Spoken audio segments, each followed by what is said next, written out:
Good afternoon everybody. नमस्कार। मजा नहीं आया? राम राम। राजस्थानी हूं इसलिए बहुत बहुत धन्यवाद एंड बहुत बहुत शुक्रिया आप सब लोगों का और खास करके नेटसप मैनेजमेंट का इस सम्मान को देने के लिए। एक बार नेटसप मैनेजमेंट के लिए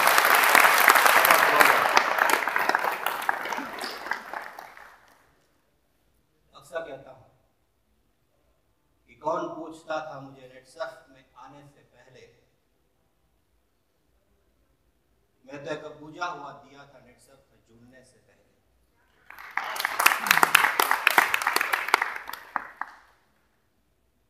बहुत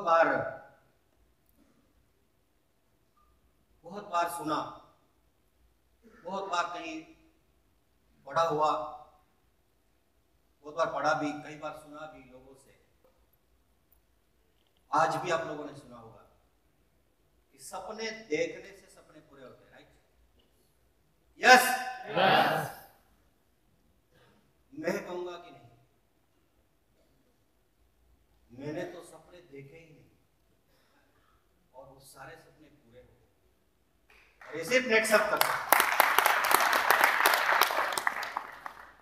मैंने नहीं सपना देखा 16 लाख का। मैंने नहीं सपना देखा हिंदुस्तान की सबसे बड़ी होटल में आने का। मैंने नहीं सपना देखा इस तरह का वेलकम का। मैंने नहीं सपना देखा जब मैं बाहर था तो कोई मुझे कह रहा था कि सर हम आपको सुनने के लिए आए हैं, कोई फोटो ले रहा था, कोई सेल्फी ले रहा था। ये सपना मैंने नहीं देखा, लेकिन फिर भी वो पूरा हुआ और वो सिर्फ नेटसप में हो सकता है।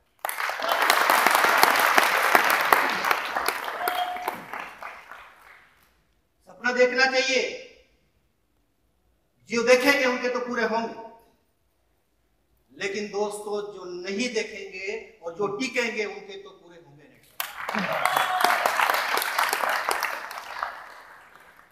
क्यों मैं सोचता हूं, क्योंकि शायद यही हुआ होगा मेरे साथ। जब वो दिन याद को करता हूं, वो 6,000 रुपए जब मैंने पहली बार दिए होंगे तो शायद मैंने नहीं सपना देखा होगा कि ऐसा भी कुछ मेरे साथ होगा, लेकिन हुआ क्योंकि मैं नेटसप में टिका। और वो होगा आपके साथ भी अगर आप टिकोगे। यस सुनो। बचपन से पापा से एक बात सीखी कि बिजनेस अगर करना है तो ऐसा काम करो, या ऐसा कोई काम करना है तो ऐसा करना जिसमें लोगों के साथ रिलेशन बन जाए और लोगों का फायदा हो जाए। उस समय तो छोटे थे, कुछ पता ही नहीं था कि ऐसा भी कहीं होता है या ऐसा भी कहीं कुछ होगा कि जिसमें मैं काम करूं और किसी को भी उसका फायदा होगा। इसलिए शुरुआत जो थी वो नौकरी से करनी पड़ी। उस समय नहीं था दिमाग में, और नौकरी से शुरुआत करनी पड़ी। और नौकरी भी कौन सी? एक 500 रुपए की, एक हेल्पर की, 1991 में। क्यों हुआ ऐसा? क्योंकि एजुकेशन नहीं, 9th एजुकेशन, तो फिर तो 500 रुपए की नौकरी मिलने वाली थी। ये सुनो, अकाउंटेंट तो मैं शायद नहीं बन सकता था, बिजनेस में तो शायद मैं नहीं बन सकता था। 500 रुपए की नौकरी से जिंदगी की शुरुआत की महाराष्ट्र में आके, राजस्थान से 1991 में। मैं क्या था, कितना गरीब था नहीं बोलूंगा, मैं जानता हूं उस समय मैंने वो सपने नहीं देखे, लेकिन आज वो सारे पूरे हुए। महाराष्ट्र में जब मैं आया, हेल्पर की नौकरी से जब मैंने स्टार्ट किया, पिताजी ने जो कहा था कि काम ऐसा करना कि जिसमें लोगों का भला हो, और मैंने नौकरी की 11 साल, मेरा ही खुद का भला नहीं हुआ तो लोगों का कैसे होगा? 11 साल नौकरी किया, और पिताजी ने तो कहा था कि काम तो ऐसा होना चाहिए कि जिससे आपका भी भला हो, लोगों का भी भला हो। जब आध्यात्मिकता में गया, स्पिरिचुअलिटी में गया, तो वहां पे भी यही सीखा कि ऐसा कुछ करने की तौफीक दे अल्लाह मुझे, इससे पहले कि चला जाऊं मैं जमाने से, अरे मेरे हर छाने वाले को ऐसा लगे कि उसी का हुआ नुकसान मेरे जाने से।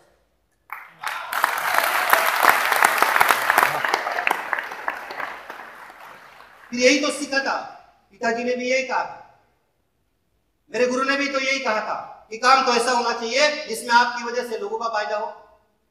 फिर नौकरी में तो नहीं हुआ, फिर बिजनेस किया, ट्रेडिशनल बिजनेस किया। ट्रेडिशनल बिजनेस में मैंने देखा रिलेशन तो बने, नौकरी में भी रिलेशन बने, पर मेरी वजह से तो किसी का फायदा नहीं हुआ। ट्रेडिशनल में भी मेरा रिलेशन बहुत लोगों से हुआ, लेकिन ट्रेडिशनल में मैंने देखा कि जब तक मैं किसी के कंधे पे पैर नहीं देता तब तक मैं ऊपर नहीं जाता। मेरी वजह से लोगों का फायदा मेरा हो सकता है, लेकिन किया ना ट्रेडिशनल बिजनेस क्या, रिलेशन लगाने के लिए किया, लेकिन उस रिलेशन में लोगों ने गलत फायदा उठाया और एक कम उम्र में, एक छोटी सी उम्र में बहुत बड़ा भारी नुकसान हुआ। क्यों हुआ? कोई मेंटोर नहीं, कोई गाइड करने वाला नहीं। जिंदगी में अगर एक आदमी ऐसा ना मिले कि जो आपको गाइड करे, जो आपको मेंटोर करे, तो जिंदगी में आप सक्सेसफुल बन सकते हैं। और यही होता है डायरेक्ट सेलिंग में, क्योंकि होता है हमारा अपलाइन, हमारा मेंटोर होता है, इसलिए तो यहां पे खड़े हैं हम लोग।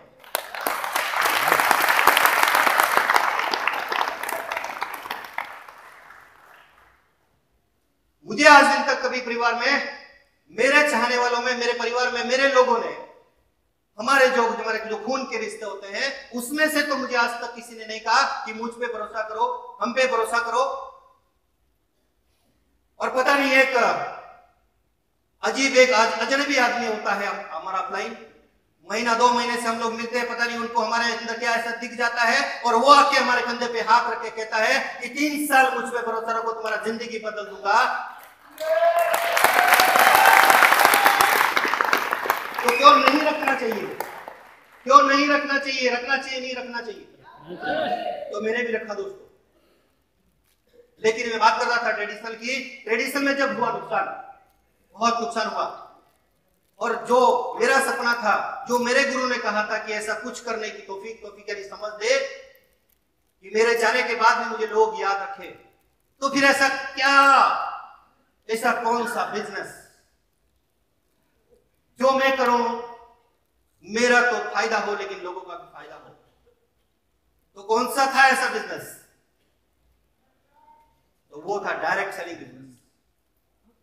और डायरेक्ट सेलिंग बिजनेस, ट्रेडिशनल से जब मैं डायरेक्ट सेलिंग में आया, शुरू में 2-3 कंपनियों में काम किया,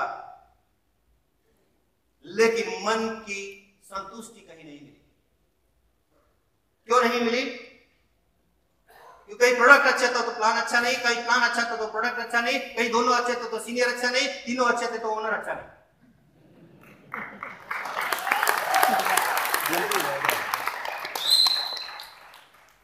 पर सपना तो ये था कि हाँ, यस, डायरेक्ट सेलिंग ही एक ऐसा कॉन्सेप्ट है कि जिसमें मैं किसी का तो भला कर सकता हूं, यस। और फिर मेरी जिंदगी में दोस्तों नेटसप आया 2007 और 2008 में।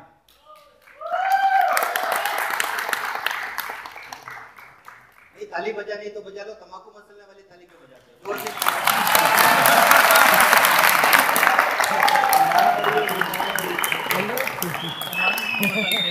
हाँ, वैसे भी पूरा कोटा करके जाना पड़ेगा, नहीं तो या ये जन्म में कोटा पूरा नहीं किया तो अगले जन्म में भगवान ऐसा जन्म देगा जो जिंदगी भर ताली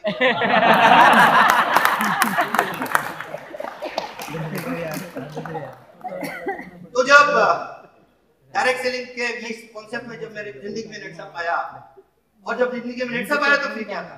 सब कुछ अच्छा, कंपनी अच्छी, प्रोडक्ट अच्छा, सीनियर अच्छे, सब कुछ अच्छा, या सुनो, सब कुछ अच्छा। और फिर क्या? फिर तो दोनों हाथ में थी तलवार। नहीं, दोनों हाथ में तलवार चाहिए, डाल नहीं चाहिए ना। दोनों हाथ में तलवार लेके दोस्तों निकला। महाराष्ट्र से शुरू किया था, पूना से शुरू किया था, और दोनों हाथ से तलवार लेके काम शुरू किया। 2 साल बहुत अच्छा काम किया। 2 साल में बहुत अच्छी टीम क्रिएट की, बहुत अच्छी टीम क्रिएट की, बहुत अच्छा टर्नओवर आ रहा था। मुझे लग रहा था कि यस, अब तो मैं बहुत जल्द करोड़पति बनूंगा। टर्नओवर आ रहा था, लेकिन टीम बिखरी हुई थी। टीम थी मेरे पास, स्ट्रक्चर सेट नहीं था।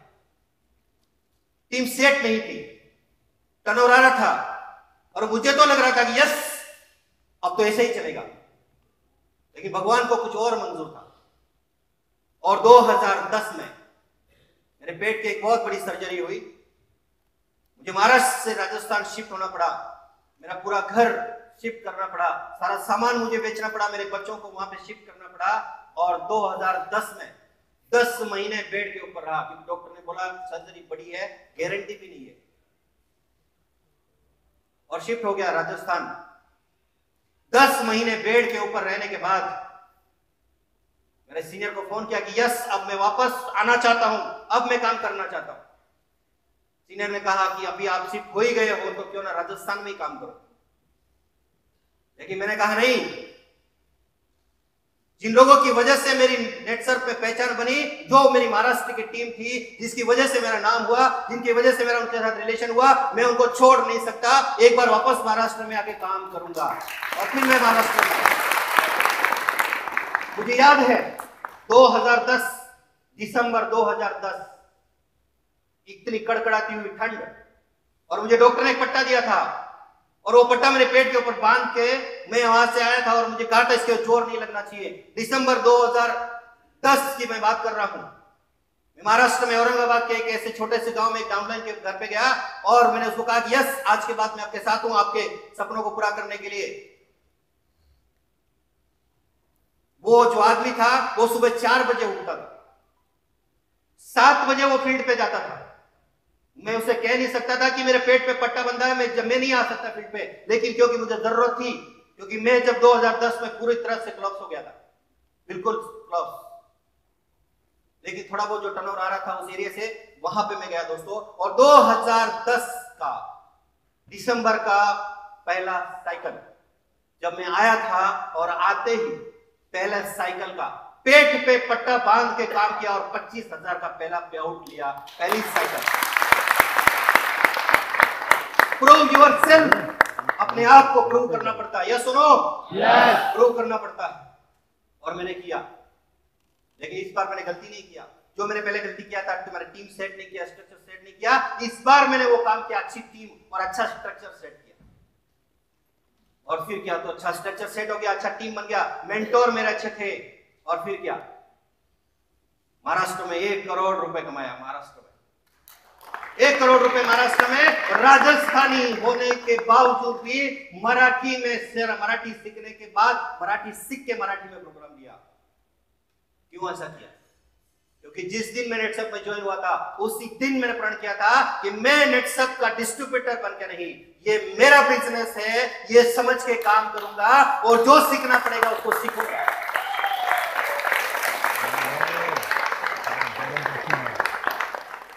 और फिर क्या, लेकिन कई कहते हैं कि अपनी मिट्टी की खुशबू, अपनी मिट्टी की याद आ जाती है। सुनो, मुझे भी मेरी वतन की, मेरी मिट्टी की याद आने लगी। और वहां पर भी एक आदमी था join distributor, mister Ram Niwas Pawar, जिन्होंने 19 महीने में 85 लाख रुपए नेट से कमाए। मेरा था उनके साथ रिलेशन, जैसा मैंने औरंगाबाद वालों के लिए मैं महाराष्ट्र में वापस आया एक रिलेशन के लिए, वैसा ही उस आदमी का मेरा रिलेशन था। और उसको जब मैंने नेटसप के बाद ऑलरेडी ज्वाइन था, क्योंकि उस समय बहुत प्रॉपर्टी के काम चल रहे थे, वो मुझे ज्यादा भाव नहीं देते थे, लेकिन मेरा रिलेशन था। मैंने उनको कहा यस हमें राजस्थान में नेटसप को बिल्ड करना है। और दोस्तों फिर क्या हुआ, मैं 3 बार मेरी खुद की कार लेके महाराष्ट्र से राजस्थान 1200 किलोमीटर उस आदमी के कहने पर 3 बार गया। और 3 बार जाने के बाद उस आदमी ने एक ही शब्द मुझे कहा, आई एम सॉरी। सॉरी मतलब जो लोग आने वाले थे नहीं आए। कितनी बार? 3 बार। 3 बार सोचो, 1200 किलोमीटर जाना, 1200 किलोमीटर से वापस आना और सिर्फ एक शब्द सुन के आना, सॉरी। लेकिन मेरा रिलेशन था और मुझे रिलेशन बिल्ड करना था और मुझे मेरे वतन जाना था, इसलिए 3 बार गया। फिर 4थी बार गया और 4थी बार जाने के बाद वो मेहनत जो थी मेरी वो रंग लाई। और पहले ही मीटिंग में मेरे पास 25 लोग पहले मीटिंग में आए और उस मीटिंग में 2 लोग ऐसे थे जो आज यहाँ पे रामचंद्र मुंडेल जी और श्री कृष्ण चौधरी साहब, जिन्होंने 15 महीनों में 35 लाख रुपए अर्निंग किया, उनके लिए एक बार वो लोग जब मुझे मिले उनके माध्यम से। लेकिन इस बार जो गलती मेरे से पहले से की थी, वो गलती इस बार मैं दोहराना नहीं चाह रहा था। और राजस्थान में इस बार मैंने पूरा ध्यान दिया स्ट्रक्चर के ऊपर, टीम सेट करने के ऊपर, और इस बार एक बहुत अच्छा टीम बिल्ड किया, बहुत अच्छा टीम, बहुत अच्छा स्ट्रक्चर, और जिसकी बदौलत आज राजस्थान में 19 महीनों में 3 लोगों को कैप लगा। रामनिवास कुमार, मिस्टर श्री किशन चौधरी साहब, जिन्होंने 9 महीने में कैप लगाया, 9 महीने ज्वाइन होने के बाद 9 महीने में कैप लगाया, और जैसे ही उनका नाम होने वाला था, उनके ही टीम में एक आदमी आया जिन्होंने 3 महीने में कैप लगाया, मिस्टर ईश्वर चौधरी।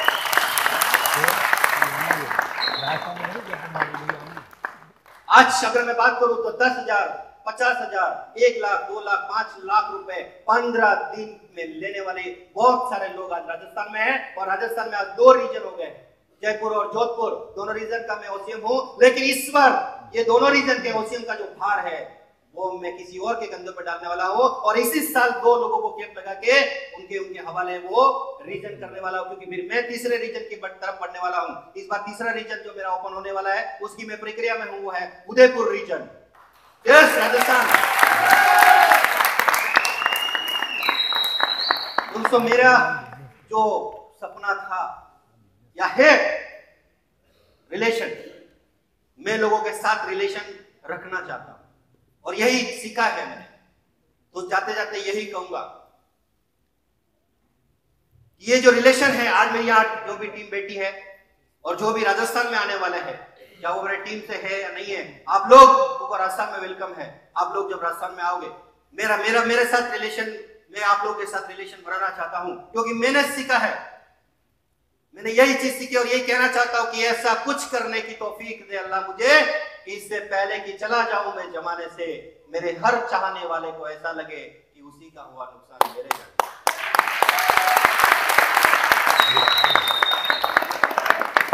दोस्तों, यही कहूंगा, मैंने यही कहा कि मैंने वो सपने नहीं देखे जो मेरे आज पूरे हो गए दोस्तों, लेकिन आज मेरा सपना यही है कि हजारों लोग मेरे नीचे, ज्यादा से ज्यादा लोगों को कैप लगे।